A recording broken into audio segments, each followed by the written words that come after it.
Karish dan Shalom, rahmat dan damai sejahtera dari Allah Bapa, Allah Anak, dan Allah Roh Kudus, Allah Tritunggal kita. Grace and peace from God the Father, Son, and Holy Spirit, our triune God. Pembacaan firman Tuhan bagi kita pada minggu ini diambil dari lanjutan bacaan kita kitab Wahyu pasal 17 ayat pertama sampai ayat ke-6. Saya membagi beberapa bagian karena beberapa banyak ayat supaya tidak terlalu panjang khotbahnya. The reading of the Word of God is taken from Revelation chapter 17 verse 1 to 6. I divided the verses in some parts so then it will not take too long in the sermon. Mari kita mendengar firman Tuhan. Here is the Word of God. Wahyu pasal 17 ayat pertama dan seterusnya. Lalu datanglah seorang dari ketujuh malaikat yang membawa ketujuh cawan itu dan berkata kepadaku, mari ke sini. Aku akan menunjukkan kepadamu putusan atas pelacur besar yang duduk di tempat yang banyak airnya. Dengan dia raja-raja di bumi telah berbuat cabul dan penghuni-penghuni bumi telah mabuk oleh anggur percabulannya. Dalam roh aku dibawanya ke padang gurun dan aku melihat seorang perempuan duduk di atas seekor binatang yang merah ungu, yang penuh tertulis dengan nama-nama hujat. Binatang itu mempunyai 7 kepala dan 10 tanduk. Dan perempuan itu memakai kain ungu dan kain kermisi yang dihiasi dengan emas, permata, dan mutiara, dan di tangannya ada suatu cawan emas penuh dengan segala kekejian dan kenajisan percabulannya. Dan pada dahinya tertulis suatu nama, suatu rahasia, Babel besar, ibu dari wanita-wanita pelacur dan dari kekejian bumi. Dan aku melihat perempuan itu mabuk oleh darah orang-orang kudus dan darah saksi-saksi Yesus. Demikianlah jauh pembacaan firman Tuhan. Diberkati bagi setiap anak Tuhan yang membaca, yang mendengar, dan yang melakukan firman Tuhan. So far the reading of the Word of God. Blessed are those who read, hear, and obey the Word of God. Tema khotbah bagi kita pada saat ini dari ayat 1 sampai ayat yang ke-6 pasal 17 adalah demikian. Babel, si pengantin setan dan anti Kristus. The theme is as follow. Babylon is the bride of Satan and Antichrist. Babel or Babylon as the bride of Satan and Antichrist. Babel or Babylon, si pengantin setan dan anti Kristus. Saudara, minggu yang lalu kita belajar tentang bagian terakhir dari 7 cawan murka Allah. Bersama dengan 2 minggu yang lalu, kita belajar secara lengkap 7 cawan murka Allah yang diarahkan ke bumi, ke laut, ke sumber-sumber mata air, ke matahari, ke kerajaan anti Kristus dan setan,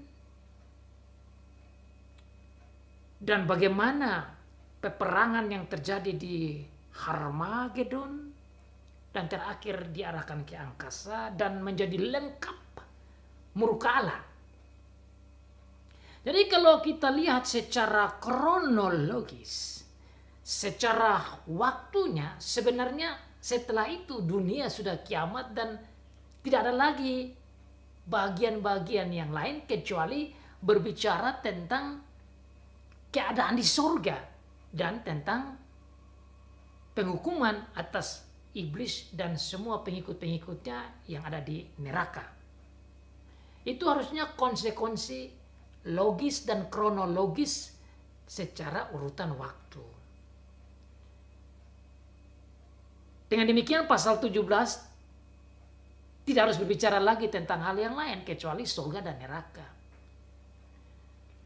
So if you remember the preaching last week and the week before, where we learn about the 7 cups of wrath of God, when it finished, then it should not be talking about any other thing beside heavenly life and helly life, or the life in hell.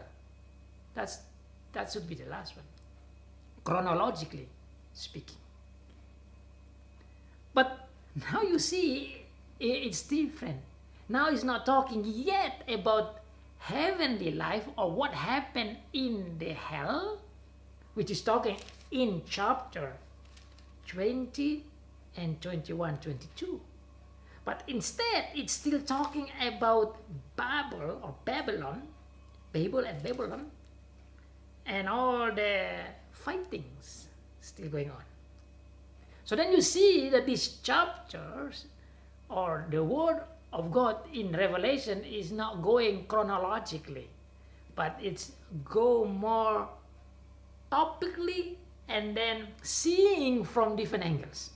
Jadi saudara, apabila saudara mengapply, memahami, menafsir Alkitab Wahyu pasal per pasal secara kronologis atau secara urutan waktu, maka kita akan terjepit di dalam memahami arti-arti dari yang Tuhan bicara dari pasal per pasal.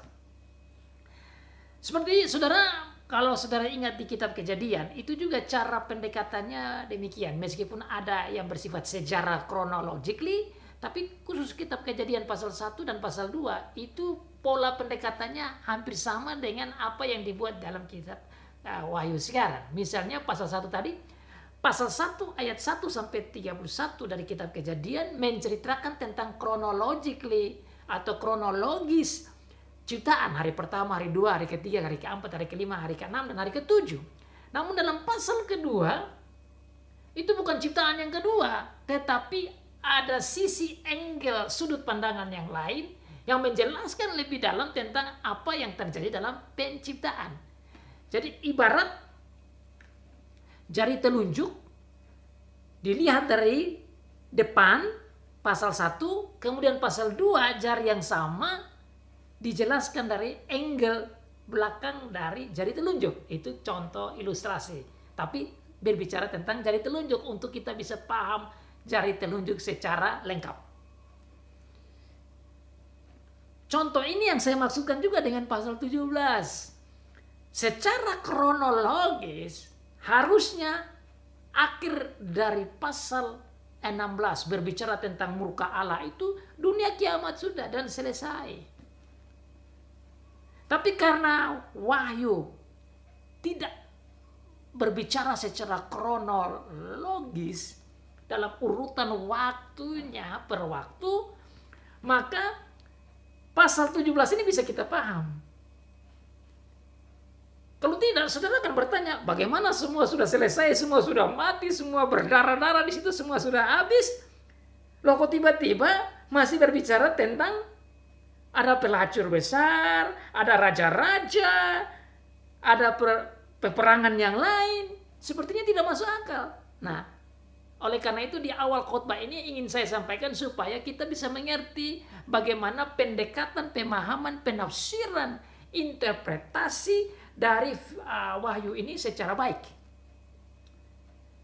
Kalau tidak, kita akan salah paham, salah tafsir, salah mengerti, dan bingung sendiri.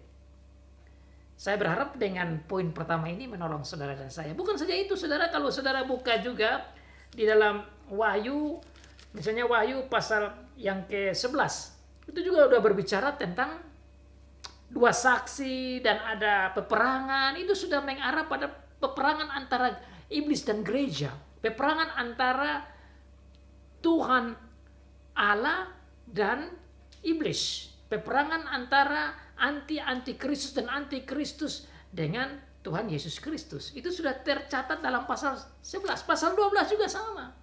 Berbicara tentang peperangan itu dilihat dari angle-angle atau dari sudut-sudut pandangan untuk menjelaskan bagaimana pergumulan-pergumulan gereja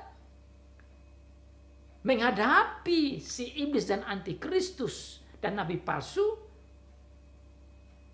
dan bagaimana gereja dipelihara dan dilindungi oleh Tuhan.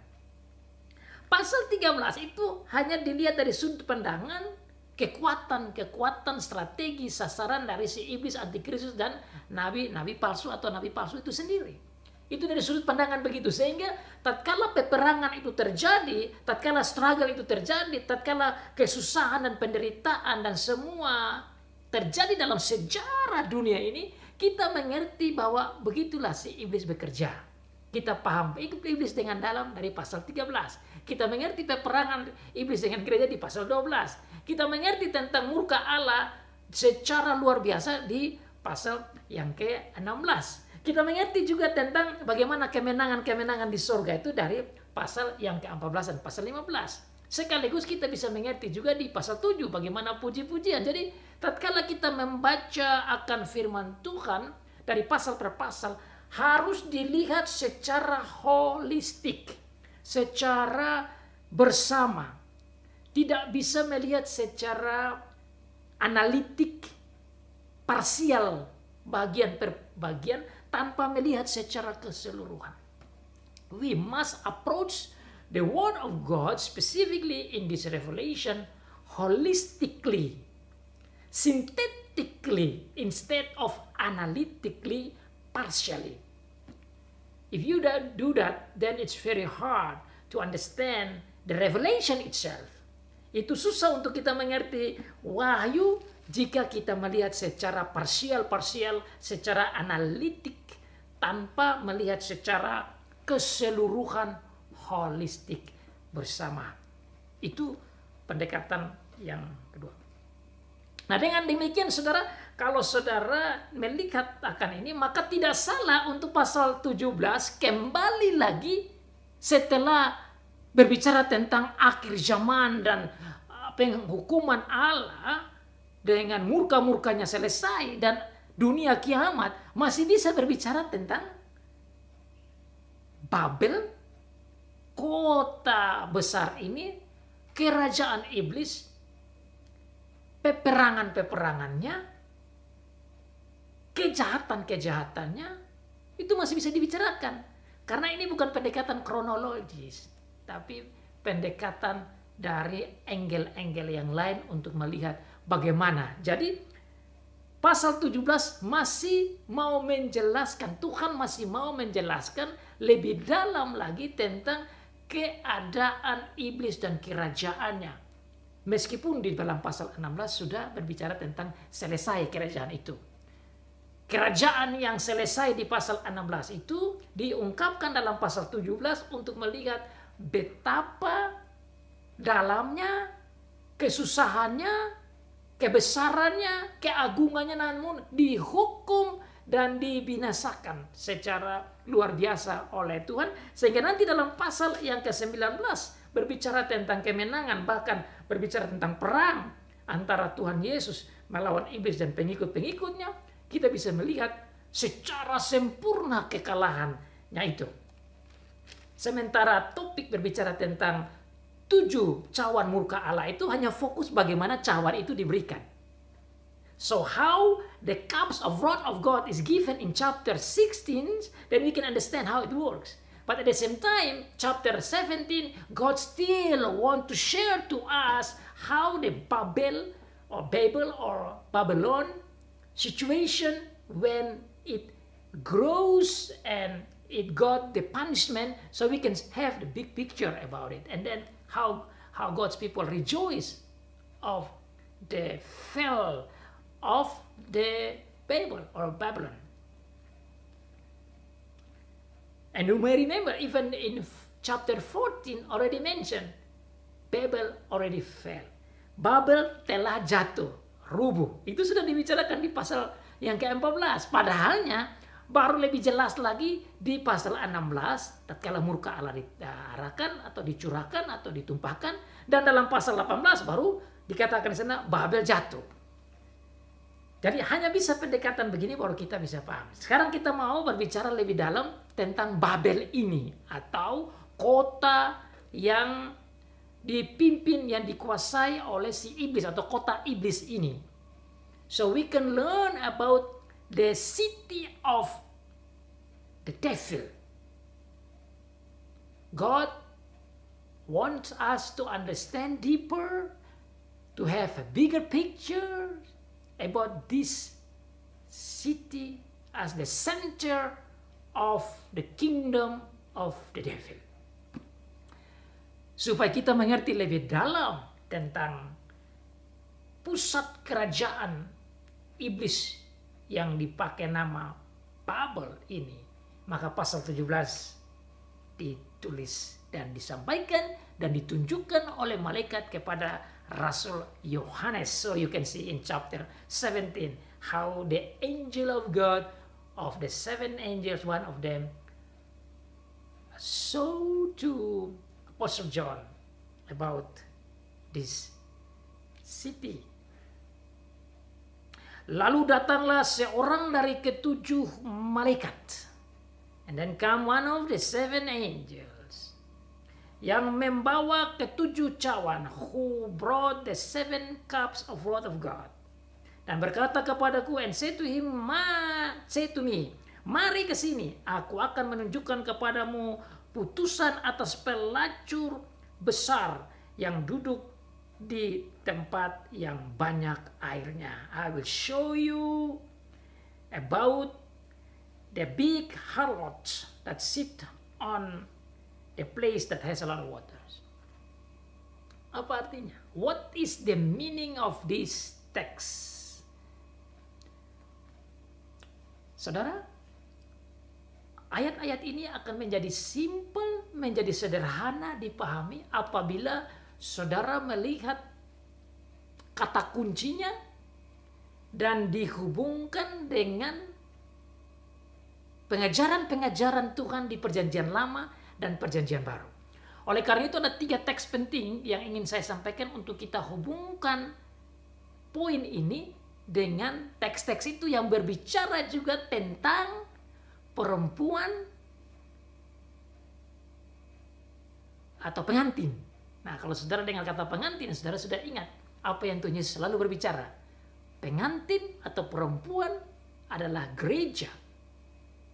Gereja adalah pengantin dari Tuhan Yesus. Di Perjanjian Lama, dalam Yeskiel pasal 16, itu juga diungkapkan Israel adalah istri dari Tuhan yang Tuhan pilih. Di kitab Efesus juga bicara, tatkala Rasul Paulus mau berbicara tentang hubungan suami istri, itu juga bicara tentang gereja adalah pengantin dan Tuhan Yesus adalah suami. Nanti di dalam pasal 21, saudara dan saya juga akan melihat bagaimana Yerusalem itu dilihat sebagai pengantin. Yerusalem yang adalah gereja. Nah, di situ kita akan lihat lagi hubungan antara Yerusalem dan Babel. Yerusalem adalah kota dari kerajaan Tuhan dan Babel adalah kota dari kerajaan iblis. Nah, dua komparasi perbandingan ini akan menolong saudara dan saya memahami akan pasal 17 secara dalam. These two comparisons will help you and me to understand the difference between the bride of Christ and the bride of Antichrist and Satan. The bride or the wife of Christ and God and the wife of Satan and Antichrist. The bride of Christ and God is Israel or spiritual Israel, which is the church, both Old Testament and New Testament. The bride of Satan and Antichrist is actually the non-church people, the unbelievers, the pagans, the one who believe, people who follow Satan. All the followers of him are becoming like false church. The city of God is Jerusalem. And the city of Satan is Babel. Jadi setelah kita memahami akan dua komparasi, dua perbandingan antara kerajaan iblis dan kerajaan Tuhan, kota iblis dan kota Tuhan, pengantin dan atau istri iblis dan pengantin dan atau istri Tuhan Yesus dan Tuhan Allah, maka kita akan memahami lebih baik sebentar secara dalam di dalam ayat 1 sampai ayat 6 ini, dan bahkan dalam pasal 18 terus sampai pasal 21 bahasa simbolik ini terus muncul. Bahkan tatkala saudara melihat di dalam pasal yang ke-21 tatkala berbicara tentang Yerusalem yang turun dari surga, itu berbicara tentang kota Tuhan yang dianggap sebagai pengantin. Saya baca saja ayat itu. Ayat 2, dan aku melihat kota kudus Yerusalem yang baru turun dari surga dari Allah, berhias bagaikan pengantin perempuan yang berdandan untuk suaminya. Kota Yerusalem dianggap sebagai bride, pengantin. Nah, perbandingan ini yang akan menolong saudara dan saya memahami kata perempuan di pasal 17 dan kata Babel di pasal 17 dan seterusnya nanti kita dalami. So the word woman as well as Babylon or Babel, it's important to compare with the word bride of Jesus or the wife of Jesus, which is the church, and then Jerusalem or the city of God compared to Babylon as the city of Satan or satanic city. Pertanyaan sekarang yang mungkin bisa saya sampaikan dan jelaskan, seandainya ada yang ingin bertanya, kenapa namanya Babel atau Babylon, kenapa bukan kota yang lain? Kan ada banyak kota yang lain. Kemudian kenapa Yerusalem juga? Terus sekarang kan ada Yerusalem, Tel Aviv. Kenapa bukan Tel Aviv? Kenapa Yerusalem? Kenapa bukan kota-kota yang lain yang disebut? Tuhan menggunakan dua nama kota ini sebagai simbolik kota city, sebagai kota simbol tentang kedua kerajaan ini, kerajaan iblis dan kerajaan Allah. Kalau Yerusalem kan saudara sudah paham itu, meskipun ada Yerusalem di Israel sekarang, tapi bukan itu yang Tuhan bicara. Karena di perjanjian lama itu Tuhan memang ada di situ, tetapi itu simbolik untuk New Yerusalem, Yerusalem baru. Jadi saudara sudah paham itu kota Yerusalem yang Tuhan maksudkan. Tapi sekarang kenapa Babel atau Babelonia? Nah, Babel ini selalu dipakai di firman Allah karena memang dia cukup berperang penting di perjanjian lama tentang bagaimana kerajaan ini dipimpin oleh rajanya sebagai alat iblis untuk melawan Tuhan. Saudara ingat cerita tentang Tower Babel atau Menara Babel di Kejadian pasal 11. Di situ saudara melihat bagaimana Raja Nimrod berusaha bersama dengan masyarakat orang-orang waktu itu untuk membangun kota yang menara yang tinggi agar supaya mencari nama. Itulah star mereka, mau mencari nama sendiri, mau memuliakan diri, bukan Tuhan Allah, supaya jangan ada yang menyembah Allah. Dilanjutkan dengan Babelonia di bawah pimpinan Nebukadnezar dan seterusnya, itu juga kerajaan yang ada waktu di perjanjian lama itu yang melawan kerajaan Israel yang dipimpin oleh Tuhan. Sehingga Babelonia ini menjadi simbolik nama-nama simbol. Di dalam pasal yang ke-17 dan pasal 18, nama Babel dalam bahasa Inggris dikatakan Babylon. Ini muncul sebagai tempat kota yang menyimbolkan kota iblis, ibu kota kerajaan iblis. Rasul Yohanes katakan bahwa kemudian setelah itu Tuhan menunjukkan lebih banyak lagi tentang ini Babel punya keadaan, supaya jemaat bisa lebih memahami bagaimana kerajaan iblis itu. Dan dikatakan di sana bahwa salah satu dari 7 malaikat yang menumpahkan 7 cawan muka Allah itu mengajak Rasul Yohanes untuk menunjukkan kepadanya tentang kota Babel yang digunakan nama pelacur besar. Pelacur besar. Pelacur besar ini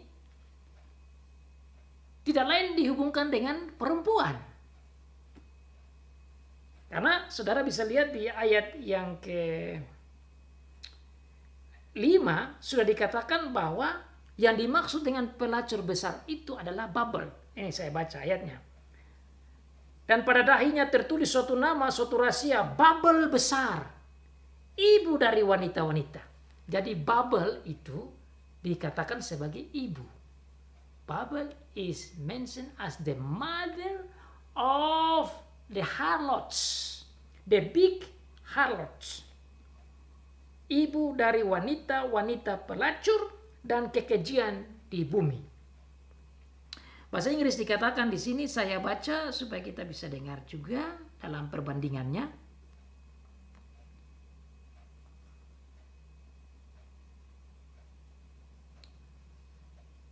Ayat yang ke-5. Saya baca dari ayat ke-4. The woman was dressed in purple and scarlet and was glittering with gold, precious stones and pearls. She had a golden cup in her hand filled with abominable things and the filth of her adulteries. This title was written on her forehead.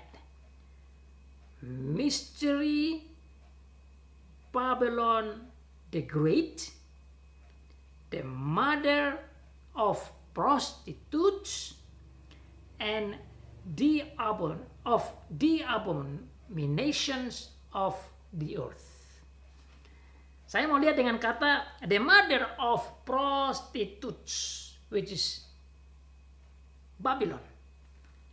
Kata mama atau ibu dari wanita-wanita pelacur. Babel. Dengan demikian, pelacur besar di ayat 1 ini adalah Babel. Kota Babel. Kota Babel sendiri ini adalah nama simbolik yang menunjukkan pada kota kerajaan iblis. Kota kerajaan antikristus. Kota kerajaan anti kerajaan Allah. Kota kerajaan anti gereja, anti umat Tuhan, anti orang kudus.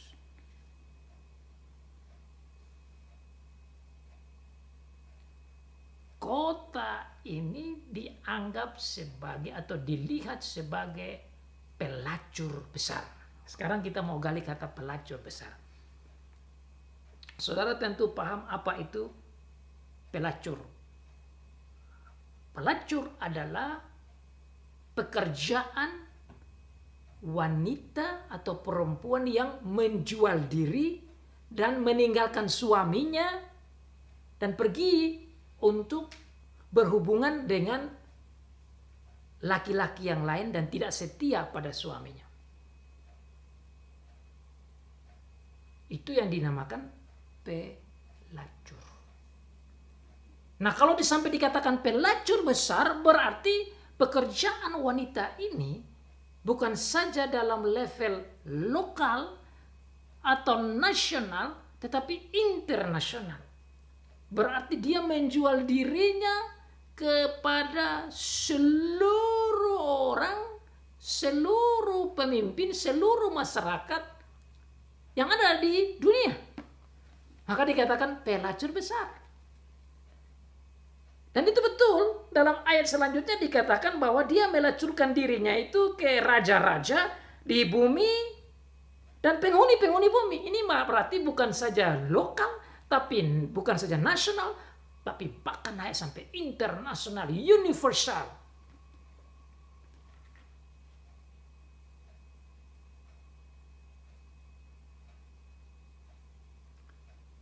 Tapi apa yang dimaksud dengan pelacur? Apakah arti kata pelacur ini artinya pelacur yang berhubungan dengan seksual atau spiritual? Tuhan di dalam perjanjian lama sebenarnya sudah memberikan penjelasan seperti ini. Misalnya dalam kitab Yeskiel pasal 16. Itu berbicara juga tentang hal pelacuran spiritual. Jadi bukan pelacuran seksual, tapi pelacuran spiritual. Artinya kota iblis ini menjadi kota yang tidak menyembah Tuhan, tetapi menyembah Allah yang lain, tidak menjadikan dirinya sebagai istri dari Tuhan Allah seperti yang tersebut dalam pasal 16 dari Yeskiel, tetapi meninggalkan Tuhan Allah dan menjadi seperti istri atau kekasih wanita dari yang lain, berhala-berhala, yaitu iblis dan berhala-berhala. Jadi saudara, tatkala kita melihat kata pelacur besar di sini, kita harus melihat kacamata bahwa di sini Babel atau kota-kota iblis memberi diri mereka untuk menyembah berhala dan tidak menyembah Allah sebagai Allah yang benar. Makanya dikatakan false church. The true church is worshiping, glorifying, fearing God, Father, Son, and Holy Spirit. That is the true church that believing in our Lord Jesus Christ. Gereja yang benar menyembah Tuhan Allah dengan sepenuh hati, mengikuti firman Tuhan. Gereja yang tidak benar atau gereja yang palsu meninggalkan Allah dan menyembah Allah-Allah yang lain atau menjadikan mereka sebagai suami atau laki-laki yang di luar Allah sendiri. Itu yang dimaksud pelacur yang besar. Maka Dengan ini kita melihat ada gerakan penyembahan berhala, menyembah iblis secara internasional. It's international worshiping the devil and antichrist. And so it calls big or great harlot. Buktinya dijelaskan bahwa dia memberikan atau menjual dirinya ke raja-raja di bumi. Berarti bersama dengan raja-raja bumi mereka menjadi kerajaan-kerajaan iblis, meninggalkan Allah, meninggalkan gereja, dan menyembah berhala. Menyembah iblis, mengikuti antikristus. Bukan saja melacurkan diri ke raja-raja, tapi juga kepada penghuni-penghuni. Berarti ada begitu banyak orang yang bersama dengan raja-raja bumi menyembah iblis, menyembah pengikut antikristus. Mereka menjadi pengikut-pengikut antikristus. Itu yang dimaksud dengan pelacur yang besar. Dengan demikian, saudara, dalam kalimat terakhir dari ayat yang pertama dikatakan yang duduk di tempat yang banyak air. Saya bisa jelaskan dengan pemahaman beberapa penafsir, dikatakan bahwa air itu adalah bahasa simbol yang menunjukkan bangsa-bangsa yang banyak atau orang-orang yang banyak. Jadi pelacur besar ini duduk di atas tempat yang banyak airnya, yaitu dia ada di atas dan menguasai, mempengaruhi begitu banyak manusia di bumi. Itu yang dimaksud di ayat yang pertama. Hubungan antara pelacur besar dengan air, dengan raja-raja, dan dengan penghuni-penghuni bumi. Saya harap saudara bisa paham. Now, hope you understand the meaning of the big or great harlot with the lot of waters, with the kings and all the people who dwells in this earth. They all worship and following the devil instead of honoring, fearing, glorifying, respecting, worshiping the true God. Pelacur yang besar ini atau yang luar biasa ini juga mabuk oleh anggur percabulannya. Mabuk oleh anggur percabulannya. Mabuk, saudara paham kata mabuk itu artinya dia tidak sadar, tetapi dia terus saja dengan meminum anggur. Itu orang mabuk begitu. Tatkala dia semakin mabuk, semakin dia minum saja. Semakin dia mau saja untuk meneruskan kemabukannya itu. Dan di sini dikatakan kata percabulan artinya percabulan rohani, spiritual fornication. So this shows how crazy, how great the unfaithfulness and the action of fornication spiritually of this woman or this city. Inilah gerakan besarnya, meluasnya pekerjaan pelacur besar ini di dalam tidak menyembah Allah, di dalam menyembah iblis, di dalam menyembah mengikuti antikristus dan lain sebagainya itu, sehingga dikatakan dia mabuk. Berarti betul dia menjadi tidak lagi sadar diri dan sudah menjadi luar biasa perbuatan penyembahan berhala dan perbuatan-perbuatan melawan Tuhan, perbuatan-perbuatan tidak menyembah Tuhan, tidak menghormati Tuhan, tidak menghargai Tuhan, Allah yang sebenarnya, dan justru menyembah iblis, menyembah pengikut antikristus dan menjadi pengikut iblis. Selanjutnya dalam ayat yang ketiga dikatakan bahwa dan dalam roh aku dibawa ke padang gurun. Jadi saudara, dalam ayat ketiga ini Rasul Yohanes menjelaskan bahwa dia bukan mimpi. Makanya ada orang yang katakan bahwa kitab Wahyu ini seperti kitab mimpi, tapi bukan. Karena dikatakan di sini dia dibawa dalam roh. Ayat yang ketiga di bahasa Inggris dia bilang, then the angel carried me away in the spirit into a desert. Malaikat membawa saya di dalam roh. Bukan mimpi siang bolong atau mimpi malam, tidak. Ini adalah pekerjaan spiritual yang diatur oleh Tuhan, yang dipimpin oleh malaikat di dalam rohani untuk mengerti lebih jelas tentang bagaimana keadaan Babel ini atau perempuan pelacur besar yang adalah kota iblis itu. Untuk bisa mengetahui lebih jelas, dan waktu dia dibawa ke padang gurun, di situ dia melihat seorang perempuan duduk. Nah, perempuan yang sama ini. Jadi di dalam ayat 1 itu dijelaskan tentang perempuan pelacur besar itu. Di dalam ayat yang ketiga dia melihat ini perempuan sementara duduk di atas seekor binatang yang merah ungu. Jadi Rasul Yohanes sebagai alat yang dipakai oleh Tuhan Yesus untuk mencatat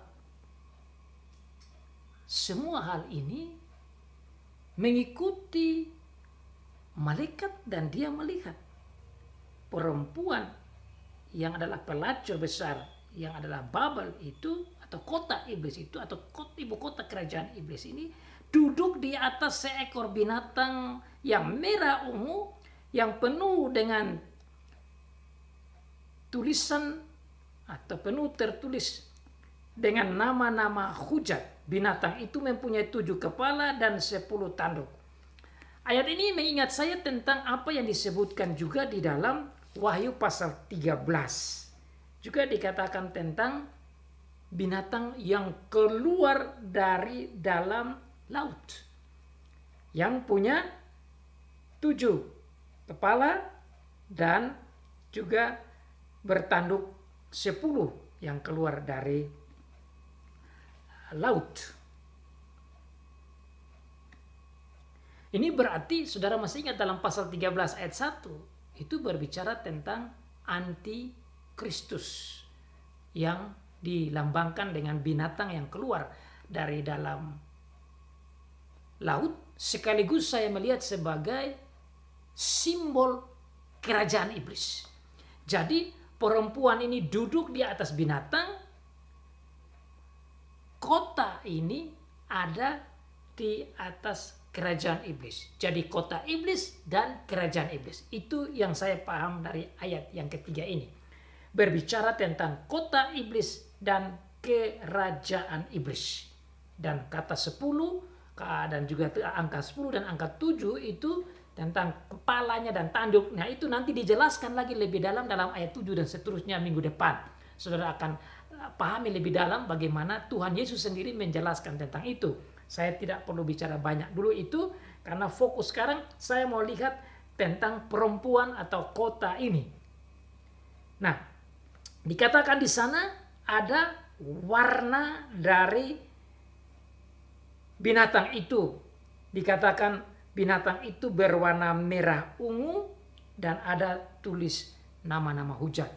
Itu menjelaskan tentang betapa jahatnya kerajaan iblis, dan berbicara tentang warna merah ungu tidak lain berbicara tentang warna darah, dan bicara tentang kejahatan dan pembunuhan dan penganiayaan dan seterusnya sebagai karakter dari kerajaan iblis, karakter dari kota iblis, karakter dari pengikut-pengikut iblis.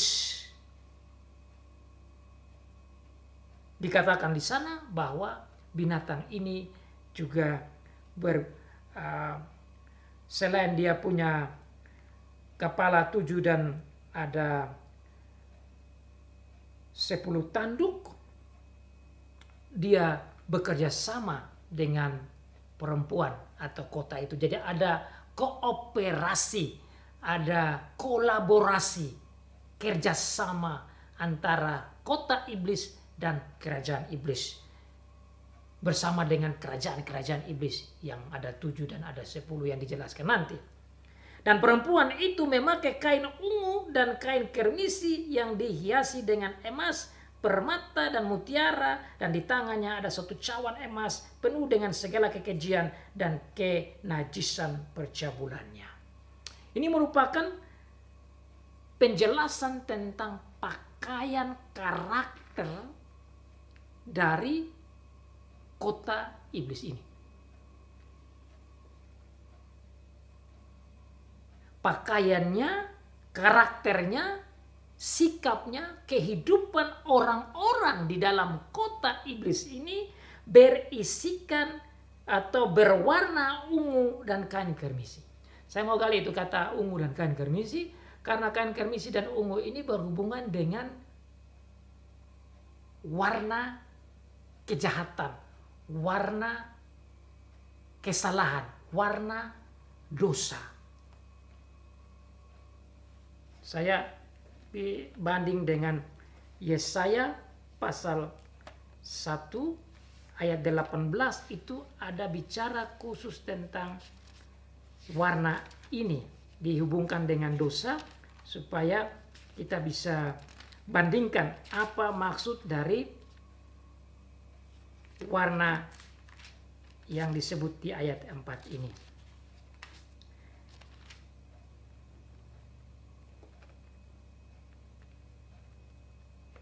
Ayat 18 dari Yesaya pasal 1, saudara bisa baca, dikatakan, marilah, baiklah kita berperkara firman Tuhan. Ini firman Tuhan ke bangsa Israel. Sekalipun dosa merah seperti kermisi. Merah seperti kermisi. Mungkin kita hubungkan dengan kain kesumba itu merah. Itu. Aku akan menjadi putih seperti salju. Sekalipun berwarna merah seperti kain kesumba, akan menjadi putih seperti bulu domba. Itu bagaimana Tuhan membersihkan dosa-dosa bangsa Israel. Tetapi yang dikatakan di sini, saudara, ayat yang keempat, perempuan itu, kota itu, Babelonia ini, lambang kota iblis ini menggunakan pakaian ungu dan kermisi yang berhubungan dengan pakaian dosa. Pakaian kekejian, pakaian kejahatan, pakaian pembunuhan, pakaian yang penuh dengan kekejian di hadapan Tuhan. Itulah pakaiannya. Pakaian kermisi dan kain ungu ini bisa kita banding dengan apa yang disebutkan di dalam kitab Wahyu. Dan saya mau banding itu, kita lihat di dalam kitab Wahyu. Pasal 19, beda antara pakaian perempuan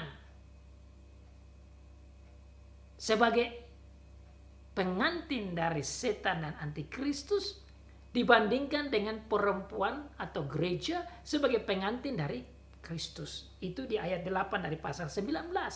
Dikatakan di sini pakaiannya. Dan kepadanya dikaruniakan supaya memakai kain lenan. Ini berhubungan dengan pakaiannya pengantin. Saya baca saja dari ayat yang ke-6 supaya kita mengerti konteksnya, supaya bisa lihat maksud pakaian, perbedaan pakaian perempuan atau pengantin antikristus dan pengantin Kristus. Lalu aku mendengar seperti suara himpunan besar orang banyak. Inilah gereja atau pengantin anak domba. Seperti desau air bah dan seperti deru guru yang hebat, katanya, haleluya, karena Tuhan Allah kita yang maha kuasa telah menjadi raja. Marilah kita bersukacita dan bersorak-sorai dan memuliakan dia, karena hari perkawinan anak domba telah tiba dan pengantinnya telah siap sedia. Ingat kata perkawinan dan kata pengantin. Disinilah bagaimana pengantin memakai pakaian. Dan kepadanya dikaruniakan supaya memakai kain lenan halus yang berkilau-kilauan, yang putih bersih.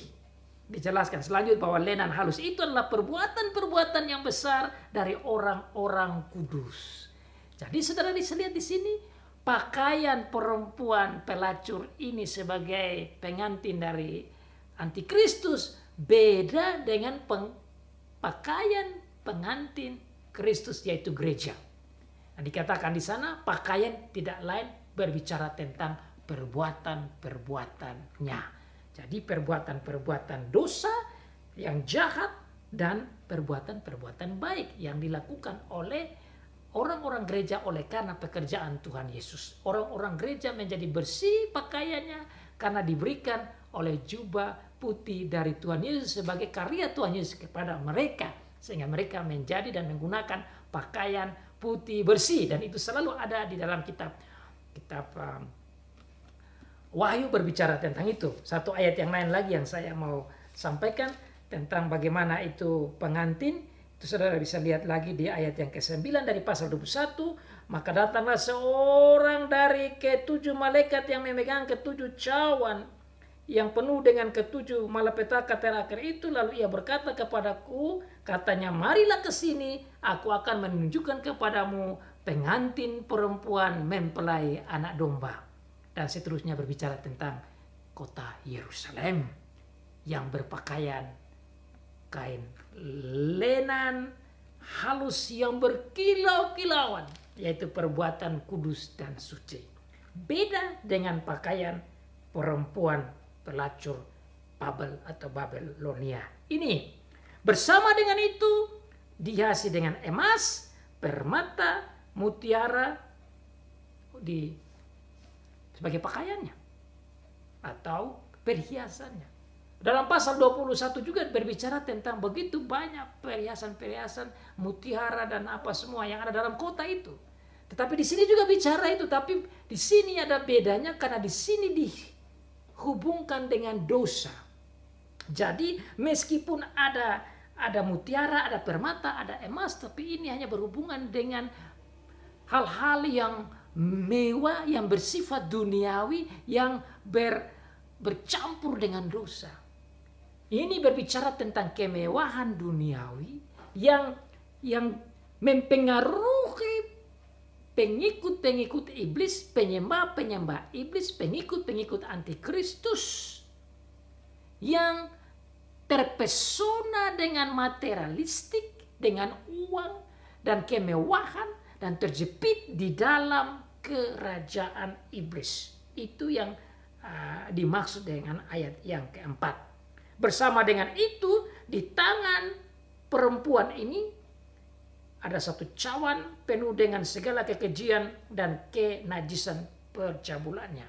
Berarti tidak lain cawan itu penuh dengan gerakan kejahatan, gerakan penyembahan berhala, gerakan penganiayaan, gerakan pembunuhan, gerakan pengrusakan, gerakan kekejian, gerakan-gerakan yang bersifat neraka saja. Itu yang ada di dalam kota ini, di dalam masyarakatnya, di dalam kepemimpinannya, di dalam kerajaannya secara menyeluruh. Tidak lain adalah penuh dengan kebobrokan dan kejahatan dan moralitas dan busuk dan buruk yang ada saja di kota ini dan pengikut-pengikutnya. Dan pada dahinya tertulis suatu nama rahasia. Ini dahi dari perempuan itu, atau dahi yang dihubungkan dengan kota Babel ini. Ada nama menunjukkan identitas, isi karakternya, dan disebut ada 3 tadi. Di dahinya itu ada tulis nama rahasia. Yang pertama dikatakan Babel besar. Yang kedua dikatakan ibu dari wanita-wanita pelacur. Dan yang ketiga disebut dari kekejian bumi. Ibu dari para pembuat kejahatan di bumi. Jadi ada 3 poin penting. 3 poin penting. Babel, ibu dari wanita-wanita pelacur, dan tentu ibu dari pembuat-pembuat kekejian di bumi. Babel tidak lain adalah ibu kota kerajaan iblis, dan semua kota-kota yang bersifat keiblisan itu bagian dari Babel. Semua raja-raja yang bersifat keiblisan itu bagian dari kerajaan Babel, kerajaan iblis itu. Babel inilah disebut sebagai ibu atau ibu kota dari pelacur-pelacur. Tidak lain yaitu kota-kota yang bersifat keiblisan. Kota-kota kecil maupun kota-kota besar yang lain itu semua menjadi kota-kota iblis yang datangnya dari ibu kota keiblisan. Bersama dengan itu dia juga menjadi ibu dari para pembuat-pembuat kejahatan, yaitu anggota penduduk kerajaan Babel. Penduduk yang terhisap di dalam kerajaan setan. Penduduk yang tidak menyembah Tuhan, tidak menyembah Allah, menolak kerajaannya, menolak gereja, menolak orang-orang kudus, bahkan berencana dan berikhtiar untuk menghabisi mereka, untuk menghancurkan mereka. Itulah bagian orang-orang yang ada di dalam kerajaan perempuan pelacur besar Babel ini. Maka dikatakan selanjutnya bahwa dia, Rasul Yohanes, melihat perempuan itu, maksudnya kerajaan, ibu kota kerajaan iblis ini bersama dengan isi penghuni-penghuninya mabuk oleh darah orang kudus. Ini bukan mabuk anggur, tapi mabuk oleh darah orang-orang kudus. Berarti mereka punya sikap itu hanya tujuannya bagaimana menganiaya, membasmi, membunuh, menghukum orang-orang kudus. Orang kudus tidak lain adalah pengikut-pengikut Tuhan. Orang kudus tidak lain yaitu hidupnya mau mengikuti kerajaan Tuhan. Orang kudus tidak lain yaitu mengikuti pengajaran Tuhan Yesus Kristus. Orang kudus itu tidak lain yaitu mereka yang adalah anggota kerajaan Allah. Orang kudus tidak lain yaitu adalah anggota gereja. Orang kudus tidak lain yaitu mereka yang ada sebagai anggota gereja dan menjadi pengantin atau istri dari Tuhan Yesus Kristus, anak domba Allah. Mereka yang disebut di dalam pasal yang ke-7 ayat 9 ada begitu besar jumlah orang-orang kudus itu yang datang dari segala macam suku dan bangsa dan bahasa, menunjukkan betapa banyaknya orang-orang kudus, orang-orang percaya dari seluruh dunia. Tetapi iblis selalu mengarah untuk bagaimana bisa membasmi orang kudus. Bagaimana supaya bisa menjatuhkan orang kudus. Bagaimana supaya orang kudus jangan percaya Allah yang benar, tapi belok dan menyembah Allah yang lain, atau dirinya sendiri, atau berhala-berhala yang lain, dan sekaligus menyembah iblis itu sendiri. Bukan saja darah orang kudus, tapi juga dikatakan dia mabuk oleh darah saksi-saksi Yesus. Oh, tidak lain. Darah saksi-saksi Yesus, yaitu mereka yang percaya Tuhan Yesus. Darah saksi-saksi Yesus, yaitu yang membawa Injil. Saksi-saksi Yesus, yaitu yang taat pada Tuhan Yesus Kristus, yang percaya kata-kata Tuhan Yesus, yang beriman kepada Tuhan Yesus Kristus, yang setia pada Tuhan Yesus Kristus. Ya tidak lain yaitu gereja yang benar, yang mengakui Bapa, Anak, dan Roh Kudus, dan mengakui Tuhan Yesus Kristus sebagai Allah yang menjadi manusia, sebagai Mesias yang dijanjikan, sebagai anak Allah yang tunggal, sebagai juru selamat, sebagai penebus. Itulah mereka yang disebut saksi-saksi Yesus. Mereka adalah target, sasaran dari si iblis, bersama dengan antikristus, bersama dengan isi penduduk kota, ibu kota antikristus dan ibu kota kerajaan Allah, dan semua kota-kota bengis dan jahat itu dengan penduduknya mengarahkan target untuk menghabisi, menjatuhkan, membahayakan para pengikut Tuhan Yesus Kristus yang disebut sebagai saksi-saksi Yesus dan menjadi orang-orang kudus. Saudara, Tuhan Yesus begitu baik. Our God, our Lord Jesus Christ is so good. Because He loved us as His church, as His bride. He give us this secret of heaven. Karena kasih Tuhan Yesus yang begitu baik, maka dia membuka rahasia surga. Kasih kepada saudara dan saya yang adalah pengantinnya, yang adalah gereja, yang adalah orang kudus. Dia membuka rahasia ini secara dalam supaya kita bisa melihat bedanya antara pengantin iblis, pengantin antikristus, dan pengantin Kristus, pengantin Tuhan. Beda antara kota surga kerajaan Allah di surga Yerusalem baru dan kota Babel, kota iblis, kota antikristus. Beda antara pakaian perbuatan-perbuatan kudus yang dijadikan putih bersih oleh karena darah dan perbuatan Tuhan Yesus dalam ketaatannya mewakili dan menolong kita dengan pakaian orang-orang yang mengikuti setan dengan berbagai kejahatan, berbagai kekejian, berbagai kebusukan, dan nafsu pembunuhan terhadap orang percaya. Dan sekaligus menunjukkan betapa busuknya kota Babel dibandingkan dengan indahnya kota Yerusalem yang baru.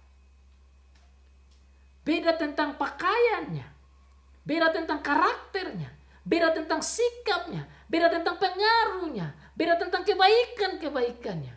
Di antara perempuan pengantin antikristus dengan perempuan pengantin Kristus. Saudara dan saya bersyukur kita tidak ada di dalam, terhisap di dalam anggota kota Babel, di dalam anggota pengantin iblis atau antikristus, tapi kita dilihat sebagai pengantin Tuhan Yesus Kristus. Kita menjadi anggota Yerusalem baru dengan karakter yang berbeda, pakaian yang berbeda, sikap yang berbeda, hidup yang berbeda, tempat yang berbeda, sukacita yang berbeda. Luar biasa saudara, bagaimana Tuhan Yesus begitu baik menyampaikan kepada kita. Mari kita setia, tetap berada di dalam kota Yerusalem baru.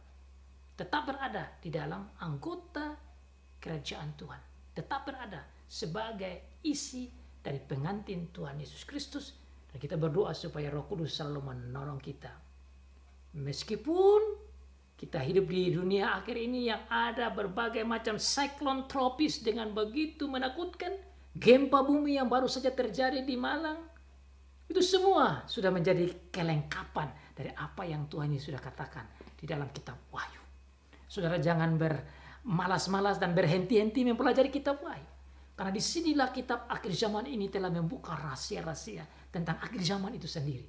Supaya kita menjadi sadar, menjadi mengerti, menjadi bijak, dan agar kita tetap setia dengan Tuhan Yesus. Saya kira itu tujuannya. There's no other way of our Lord Jesus Christ open this secret so that we can be always faithful even though we are still live in this earth facing the cyclone tropical disaster, natural disaster, or even earthquake that just happened in this month. We must be faithful because He is the one who loves us, is faithful in our Lord Jesus Christ.